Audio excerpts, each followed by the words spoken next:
অনেক কিছু জানি সেটা কিন্তু না, সেটা কিন্তু নিজেও বলতে পারেনি, কারণ এটা জানাতে চায় না আসলে। তো আমি রিস্ক নিব না, পরে কথাটা আমারই শুনতে হবে ওর কাছ থেকে। He is such a good human being, he is a very talented actor. আমি ওর ফ্যান, আমি একটুকুই বলতে পারি। খারাপটা খারাপটা এটা তুমিও জানো, আমিও জানি। উৎসবের এই সাকসেসের পেছনে কারণ হচ্ছে ফুল টিম আসলে।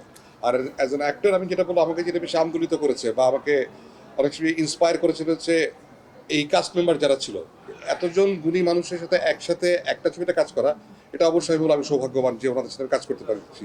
এখানে বিভিন্ন জেনারেশনের আর্টিস্টরা ছিলেন, জাহিদ ভাই ছিলেন, পাবেল ভাই ছিল, চঞ্চল ছিল, আমাদের জুনিয়র যারা সৌম্য, সাদিয়া ছিল, আফসার ভাই ছিলেন, অপি করিম জা, তারিক ভাই, এতগুলো মানুষ মানে কুড়ি মানুষের কাজ করা তো একটা সৌভাগ্যের বিষয় আসলে। আমি সেই জায়গা থেকে নিজেকে লাকি মনে করি।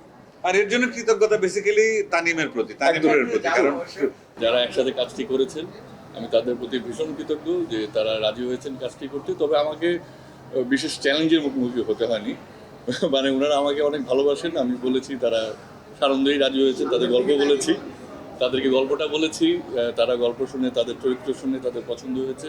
তারা অসম্ভব গুণী শিল্পী, আপনারা সবাই জানেন, কিন্তু তারা আসলে একই সাথে তারা প্রত্যেকেই প্রফেশনাল অ্যাক্টর। সো সব কিছু মিলিয়ে ওনারা গল্প শুনে ওনাদের ভালো লাগার ফলশ্রুতিতে ওনারাও আর এগেইন আমি ভীষণ কৃতজ্ঞ তাদের কাছে। মানে একবার বলাতেই সাথে সাথে রাজি হয়েছে।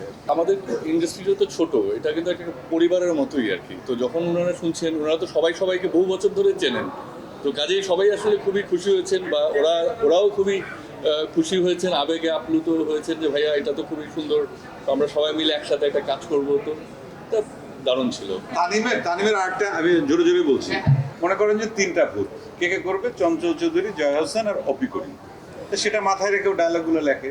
এবং আমি যাওয়ার পর চন্দ্র ভাই আজকে আপনার একটা সিকোয়েন্স লিখছি, প্রথম সিকোয়েন্সটা লেখা, এবং নিজে সিকোয়েন্সটা পড়ছে, নিজেই হাসছে, এবং আমি ওর হাসি দেখে মজা পাচ্ছি।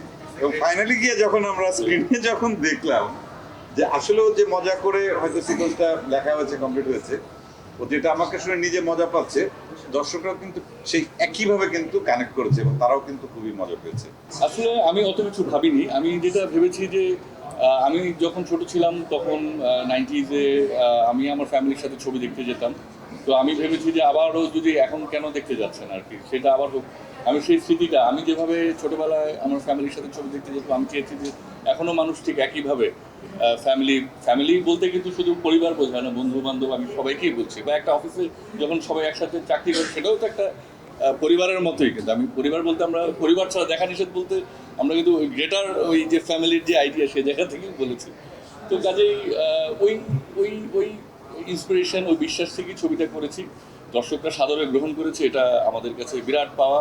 এটা এরকম এত ভালো রেসপন্স আসলে আশা করি। জয়া আপা, চঞ্চল ভাই প্রত্যেকেই যখন তাদের অংশগুলো তাদেরকে তারাও বলেছে যে আমরা এরকমভাবে করছি, ওনারা সেটাকে আরও উৎসাহ দিয়েছেন, তাদের সেখানে ইনপুট ছিল। এভাবে তো ফিল্ম মেকিংটা আসলে একটা পারস্পরিক বিষয়, এটা আমরা আসলে মানে মিলেমিশেই করতে হয় আর কি। জীবনে প্রথমবার এরকম হলো, তো এটা আসলেই এরকম কিছু আগে ফিল করিনি। তো এই এনজয়মেন্টটা আসলে আলাদা, এবং এটা আর একটু সময় নিয়ে আরও কিছুদিন পরে হয়তো এটা ঠিকঠাক মতো বলতে পারবো যে আসলে এখনকার এই এক্সপিরিয়েন্সটা কীরকম, কারণ এটা কোনোদিনই আগে ফেস করি। একটা যেটা বাড়তি মাত্রা অ্যাড করে সেটা আমার এবং আমার ভাইয়ের ক্ষেত্রে, যে মানুষের, দর্শকের এক্সপেকটেশন আমাদের কাছ থেকে অনেকটা বেশি, কারণ আমাদের বাবা মা যেহেতু এই ফিল্ডেরই, এবং তাদের কাছ থেকে মানুষের এত এক্সপেকটেশন আছে। তো আমাদের এই এক্সপেকটেশনের ভারটা আসলে আমাদের উপরেও পড়ে গেছে অনেকটা। তো সেই ক্ষেত্রে আমাদের উপরে প্রেশার বেশি থাকে, কিন্তু আমি কাজ করার সময় আসলে আমার টিম যেভাবে আমার কাছ থেকে ওই প্রেশারটা ভাগ করে নেয়, তো ওই প্রেশারটা আমি কাজ করার সময় ফিল করি।